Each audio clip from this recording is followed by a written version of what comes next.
আসসালামু আলাইকুম। চলে এলাম আরো একটা ভিডিও নিয়ে আপনাদের মাঝে।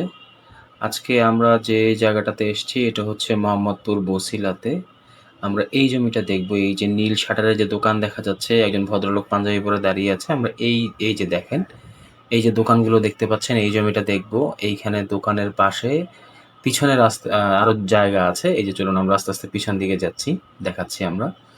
হুম, এইখানে জমির পরিমাণ হচ্ছে ২ কাঠা ২৮ পয়েন্ট, হ্যাঁ? জমির পরিমাণ হচ্ছে ২ কাঠা ২৮ পয়েন্ট। এই যে দেয়াল আছে, এই যে দেয়াল, এই পাশে এই দেয়াল, পিছনে ওই দেয়াল এবং পাশে হচ্ছে এই দেয়াল। এই হচ্ছে জমির সীমানা টোটাল। সামনে দোকান আছে, এই যেগুলো দোকান। হ্যাঁ, এগুলো বর্তমানে রানিং ভাড়া আছে। এই জমিটা বিক্রি করা হবে। জমির পরিমাণ হচ্ছে ২ কাঠা ২৮ পয়েন্ট। এই যে আশেপাশে বাড়িঘর আছে।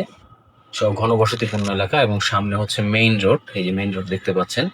মানুষজন চলাচল করছে। এই যে মেইন রোড। আমি দোকানগুলো আবারও দেখাচ্ছি। শুক্রবার বিধায় আজকে দোকানগুলো বন্ধ। হ্যাঁ? এই দোকানগুলো ভাড়া চলে। চাইলে আপনি ভাড়াও দিতে পারেন, চাইলে ভেঙে এখানে নতুন করে বিল্ডিংও করতে পারেন। জমির পরিমাণ হচ্ছে ২ কাঠা ২৮ পয়েন্ট। লোকেশন হচ্ছে মোহাম্মদপুর বছিলা সিটি হাউজিং এর পাশে, হ্যাঁ? এই যে মেইন রোড, খুব সুন্দর রাস্তা, সামনে মসজিদ আছে এবং আশেপাশে বাড়িঘর আছে। দোকানগুলো ভাড়া দিয়েও আপনি চাইলে ভাড়া তুলতে পারবেন। চাইলে নিজে ব্যবসা করতে পারবেন অথবা ভেঙে বিল্ডিং করতে পারবেন এবং সরকারি গ্যাসের লাইন আছে। এই জমিটাতে সরকারি গ্যাসের লাইন আছে। এই যে গ্যাসের পাইপ দেখা যাচ্ছে, হয়তোবা দেখতে পাচ্ছেন। সুতরাং যদি কেউ নিতে চান আমার সাথে যোগাযোগ করবেন। ধন্যবাদ সবাইকে।